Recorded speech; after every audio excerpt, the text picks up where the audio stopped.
नमस्कार. धौम्य ऋषींच्या दुसऱ्या शिष्याची कथा आज आपण ऐकणार आहोत.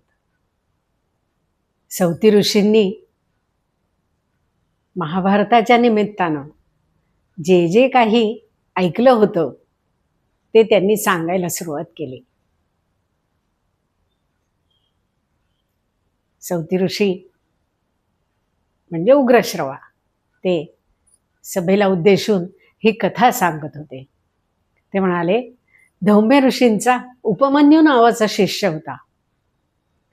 ह्या उपमन्यूचं काम काय होतं? गायी रानामध्ये चरायला न्यायच्या. गायी, त्यांची वासरं, आणखी काही खिल्लारं, असे सगळे जे गाईगुरं असत त्यांना रानात चरायला न्यायचं, असं त्याचं काम होतं. तो गायी रानात चरायला नेत असे आणि आपल्या जेवणासाठी, आपल्या उदरनिर्वाहासाठी म्हणून भिक्षा मागून खात असे. गुरुजींनी एक दिवस विचारलं, तू काय खातोस? तो म्हणाला, मी भिक्षा मागून आणतो आणि ती खातो. ते म्हणाले, अरे, गुरुला दिल्याशिवाय काही खायचं नसतं, हे तुला माहित नाही का? ठीक आहे म्हणाला. त्यानं दुसऱ्या दिवशी आणलेली भिक्षा गुरुजींना देऊन टाकली. तो परत रानात गेला आणि आणलेली भिक्षा गुरुजींना देऊ लागला. पण आपल्यासाठी म्हणून तो पुन्हा भिक्षा मागून आणायला लागला.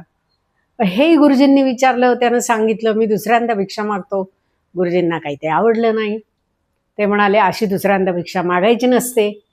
आणि त्यानंतर मग उपमन्यूनी गायींचं दूध प्यायला सुरुवात केली.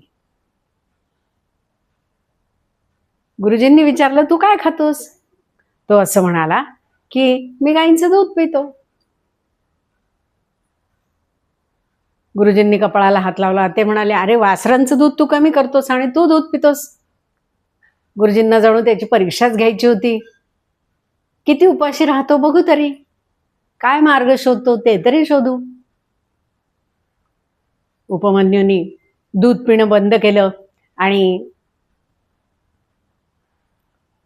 पुन्हा गुरुजींनी विचारलं, तू काय खातोस?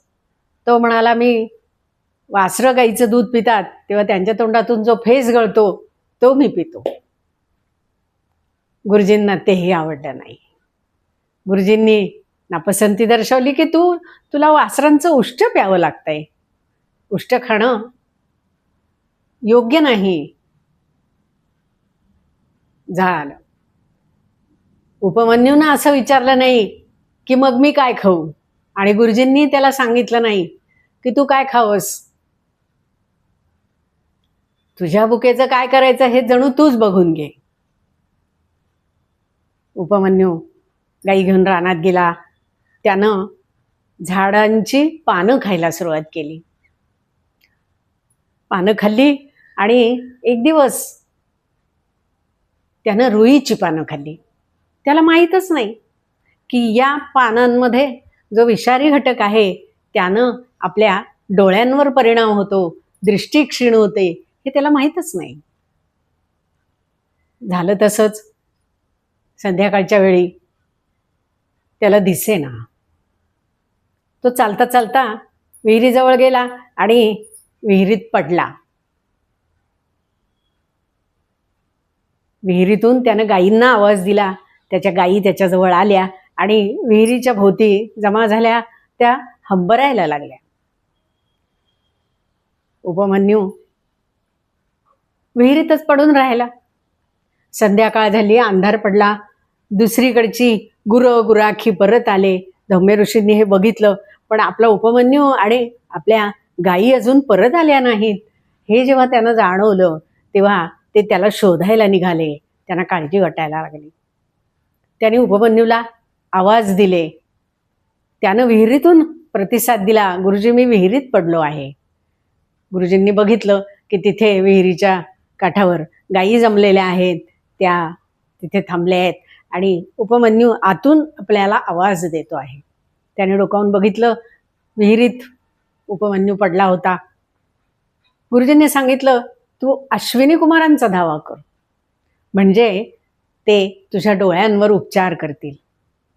कारण उपमन्यूने सांगितलं, मी विहिरीत कसा पडलो, मी काय खाल्लं आणि माझं काय झालं, ते सगळं त्यानं सांगितलं. गुरुजींनी त्याला अश्विनी कुमारांचा धावा करायची आज्ञा केली आणि तो मनापासून त्यानं अश्विनी कुमारांची आराधना सुरू केली. अश्विनी कुमार म्हणजे देवांचे वैद्य. त्याच्या उपासनेसला प्रसन्न होऊन अश्विनी कुमार आले. त्यांनी उपमन्यूवर उपचार म्हणून त्याला तुपात तळलेला एक घारगा खायला दिला. घारगा म्हणजे पुरी, तसा प्रकार. उपमन्यू खाईना. तो म्हणाला, गुरुजींनी प्रसाद म्हणून जर मला दिला तरच मी खाईन, नाही तर मी खाणार नाही. उपमन्यू घारगा खात नाही असं पाहून अश्विनी कुमारांनी त्याला वर दिला की तुझे डोळे बरे होतील, तुझे डोळे चांगले होतील, तुला दिसायला लागेल. त्याची गुरुभक्ती, निष्ठा, सहनशक्ती हे बघून ते अतिशय प्रसन्न झाले. त्यांनी त्याला आशीर्वाद दिला, तू सर्वज्ञ होशील. उपमन्यू विहिरीतून वर आला. गुरुजींनी त्याला पोटाशी धरलं आणि ते अतिशय समाधानी झाले, संतुष्ट झाले. त्याला म्हणाले, तू शास्त्रवेत्ता आणि वेदवेत्ता होशील. त्यानंतर शिक्षण संपवून उपमन्यू आपल्या घराकडे आला आणि अतिशय मोठा ऋषी झाला. अशी ही एक कथा महाभारतामध्ये सांगितलेली आहे. धौम्य ऋषींच्या आणखी एका शिष्याची कथा आपण पुढच्या भागामध्ये ऐकू. आज इथे थांबू. नमस्कार.